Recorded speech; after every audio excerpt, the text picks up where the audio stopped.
السلام عليكم ورحمة الله تعالى وبركاته أصحابي waxaan soo qaadanay casharadena hore waxaan ku soo qaadanay isku dhufashada ahaa jadwalka xisaabta ee isku dhufashada ama jadwalka isku dhufashada marka kan waxaan ku soo qaadan doonaa isagoo ma taqaanaa laba god oo lagu dhufanayo hal god marka midka koowaad waxaan nidhi tirada hal god markay tahay tirada halka god waxa dhigaysa dhanka midigba tirada midigta ku aadan ama tirada midigta xigtaba ku aadinaysaa calaamada dhanka bidix baa dhigaysaa sidoo kale waxaan soo sheegnay tiradaas halka god ah uu ku dhacayo labada kale oo koreeyaha ah uu ku dhacayaan soo sheegay marka hadda waxa noogu horeey 42 lagu dhufto 3 marka saddexdan marka hore waxay ku dhacaysaa labada marka labaadna waxay ku dhacaysaa afarta saddex laba lagu dhuftay waxaan nidhi hore baan ku soo qornay waxay la mid tahay baan nidhi saddex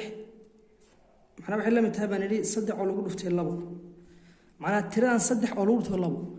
marka jadwalka marka xisaabeedka marka shaqeynaa casharadeenna hore waxaan nidhi tirada weyn baa la calaamaysanaya tirada weyn calaamayso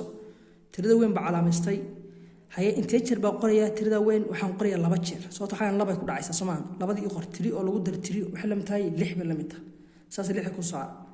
saddex lagu dhuftay afar baa nagu xigta saddex oo lagu dhuftay afar waa tan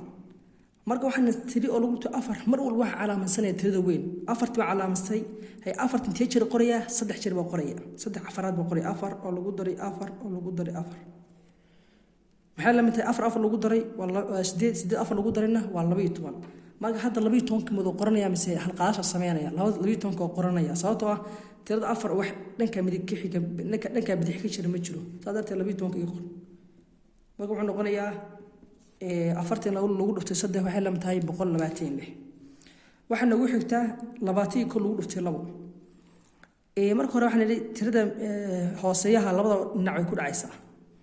aan ku dhufano laba lagu dhuftay hal maxay la mid tahay waxaan soo sheegnay in tiro walba hal lagu dhufto in tirada waxay iska bedeleen tiradii isla ayadii noqonayso haddii hagan laba ay tahay laba hal lagu dhuftay waa labadii haddii saddex hal lagu dhuftay waa saddexdii macnaha tiro isma bedelayso marka laba hal lagu dhuftay waa labo ama waxa ku saari kara qaabka hadda sameeyno oo ah laba oo lagu dhuftay hal tirada weyn calaamayso oo laba calaamayso labadiiba calaamaystay intee jeer laba qoraa hal mar qor waa qora labadiiba tirada labada hal mar baa qora waxay soo baxay laba isu qoray dadka ku calaamayn kara hay laba lagu dhuftayna waa soo sheegnay oo ay la mid tahay laba lagu dhuftay laba ka dunta calaamayso marka ay isleeyihiin marka haddaan labada calaamayso intee jeer qoraya laba jeer ba qoraya wuxuu noqonayaa 2 lagu daray buu noqonayaa oo la mid ah afar marka laatii ko lagu dhuftay laba intee la mid tahay waxay la mid tahay afartan laba la mid hay saddex laba lagu dhuftay saddex baa noo taala saddex laba lagu dhuftay saddex waxay noqonaysaa tirada midigta xigta baa ka bilaabaynaa sidoo kale waxa soo sheegay in tirada laba dhinac ay ku dhacayso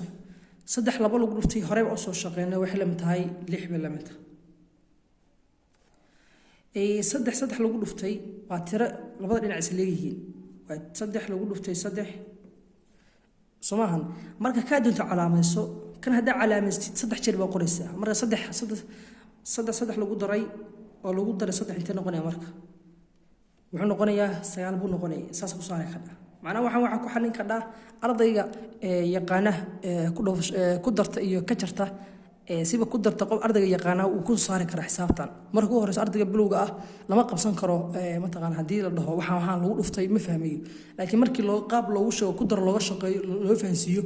isaga si fiican oo heer sare u fahmayo marka ardayga markuu bilowga yahay oo dhan waxa loo fahansiyaa qaab ku dara loo fahansiyaa hadhow si fudud buu ku fahmaya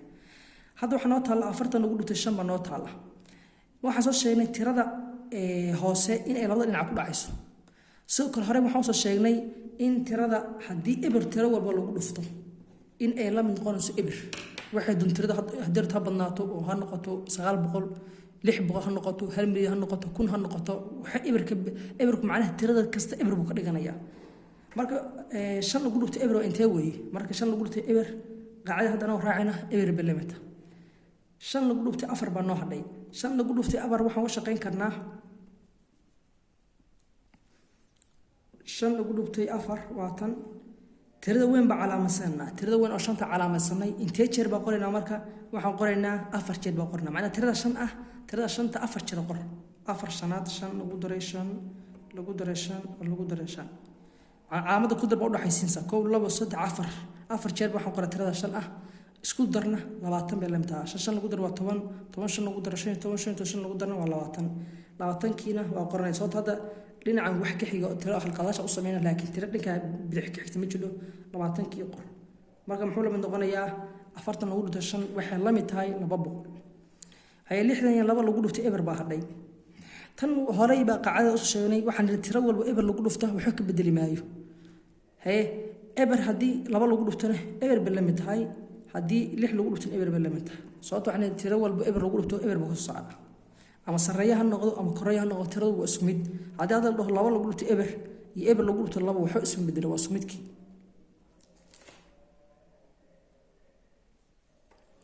marka haddaan tusaaleheena kale haddaan usoo noqono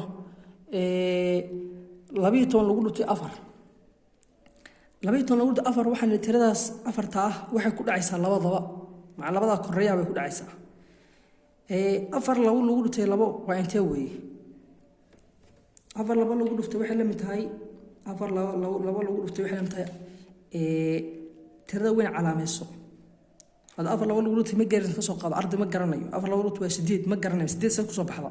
وحكسو بحضا أفر لو لقولت عاد وقرأ تهذا وين على ما يسوق إنتاج بقرة ساعة لا بتشيل بقرة ساعة أفرت نقول إنه أفر لو قدر أفر وإنتاج ويه سديد بنقرية هي أفر لو لقولت حل يحل لو لقولت أفر واحد فرق أو دحين متجو صادرت وحصل شيء إن الترول بحل لو لقولته إن اللهم تهاي إسلا تردي مرك أفر لو لقولت حل وأفر تيسي marka waxa soo baxday 12 lagu dhuftay 4 waa 48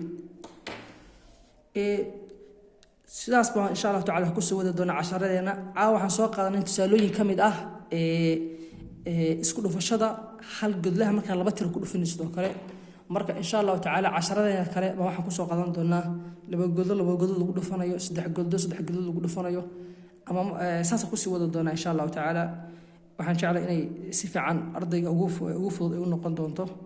marka casharkeena ku xiga insha Allah intaas ku arkano nabadgelyo